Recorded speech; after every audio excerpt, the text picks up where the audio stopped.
দেখে মনে হতে পারে হয়তো তপ্ত দুপুরে ক্লান্ত হয়ে অটোরিকশায় বাড়িতে ফিরছেন ট্রাফিক পুলিশের এই সদস্য, কিন্তু কিছুক্ষণ পরই ভেঙে গেল ভুল। রাজধানীর লালবাগের ঢাকেশ্বরী মন্দির ট্রাফিক বক্সের সামনে রাখা হলো সেটি, যেখানে শিকলে বেঁধে রাখা হয়েছে অবৈধ অটোরিকশাগুলো, যেগুলোর রাজধানীর রাস্তায় চলার কোনো অনুমোদন নেই।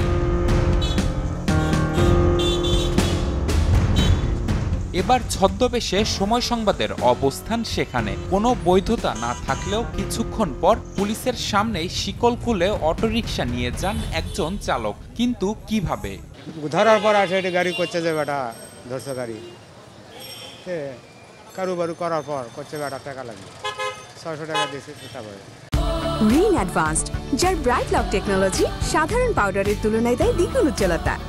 লালবাগের এই ট্রাফিক পুলিশ বক্সের নিত্যদিনের রুটিন এটি। সময় সংবাদের হাতে আসে একটি রেকার বিলের স্লিপ। নিয়ম না থাকলেও যেখানে দেখা যাচ্ছে একই স্লিপে জরিমানা করা হয়েছে 2 জনকে, আবার স্লিপ না দিয়েও টাকা আদায়ের অভিযোগ ভুক্তভোগীদের। রেকার ব্যবহার না করেও রেকার বিল করেন তারা। 2 থেকে 3 জন ডিউটি আমি জানি, সার্জেন্ট সহ 10টা 12টা পুলিশ এই মাথায় ওই মাথায় ওই মাথায় ওই মাথায় নূরফাতালের গলিতে বক্সিবাজারে সব ঘেরাও দেওয়া রাখে তারা। শহীদনগর মোড় থেকে ধরে কিল্লার মোড় থেকে ধরে এটা কারা ধরে লোকাল কিছু লোক থাকে নিয়ে যায় ট্রাফিকের উপরে বা সার্জেন্টের উপরে ধরায় দেয়। 1200 800 900 টাকা করে দিলে ছাড়া দেয়। স্লিপ কি দেয়? স্লিপ কোনো স্লিপ টিলিপ দেয় না।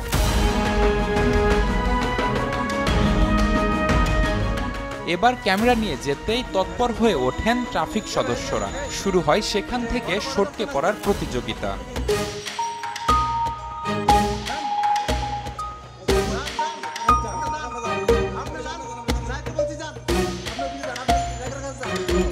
এ সময় টাকা নেয়ার বিষয়টি অস্বীকার করেন তারা, জানান কোনো অনিয়ম হয়নি সেখানে। আমার ডিউটি এখানে নাকি?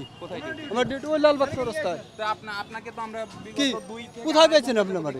হ্যাঁ কোথায় পেলেন? এখানে পেয়েছি, তারপর সামনে ওখানে পাইলে আমরা ওইলো নাকি? ডাম্পিং কোনো টাকা এসে বিল না দিতে পারলে ডাম্পিং হবে। আচ্ছা আপনি কথা বলেন কর্তৃপক্ষের সঙ্গে। আমি কেন স্যার ওইটা আমার স্লিপ দেওয়া পয়সা দেয় টাকা দেয়, ওই 1200 টাকা যারা দেয় তাদের আমি কর্তৃপক্ষের নির্দেশ আছে যে ওই স্লিপ করে টাকা তারা ছেড়ে দেবে। অটোরিকশা তো অবৈধ, তো আপনি সারদের সাথে একটু কথা বলেন, সব ডিটেলস পাবেন ওখানে প্লিজ। আপনি পুলিশ বক্সের ওইখানে ছিলেন, তারপর এখানে আসলেন কেন? কোথায়? আচ্ছা এখানে আইছি তা কি হইছে? বেলাল এবং নূরে আলম 2 জনকে 1200 টাকা। এটা আমি ওভাবে বলতে পারি না, এটা যে প্রয়োজনে আমাদের কর্তৃপক্ষের সাথে কথা বলে দেখতে পারেন, এটা আমরা আসলে বলতে পারি। সময় সংবাদের অনুসন্ধানে ধরা পড়ে পুলিশের সঙ্গে বসে থাকা এই ব্যক্তিও। নাম জাহাঙ্গীর, কাজ করেন সোর্স হিসেবে, যদিও তার দাবি তিনি অটোরিকশার মালিক। এখানে বসে থাকি রিক্সা কখন ধরে নিয়ে এসে বলা যায় না। থাকলে ঠিক আছে, আমার রিক্সা মনে করেন 2টা হাফ বিল করাই, একটা হাফ বিল করাই। এই দেখেন আমার কাছে হাফ বিল কাগজ আছে। এখন এই যে ঢাকেশ্বরী আছি, হ্যাঁ ওই যে একটা গাড়ি ধরছে তো এটা লেগাইছি। আমি আসলে আপনার সাথে একটু ক্যামেরার সামনে কথা বলতে চাচ্ছিলাম, সামনাসামনি। আমি কি আপনার সাথে কথা বলতে বাধ্য?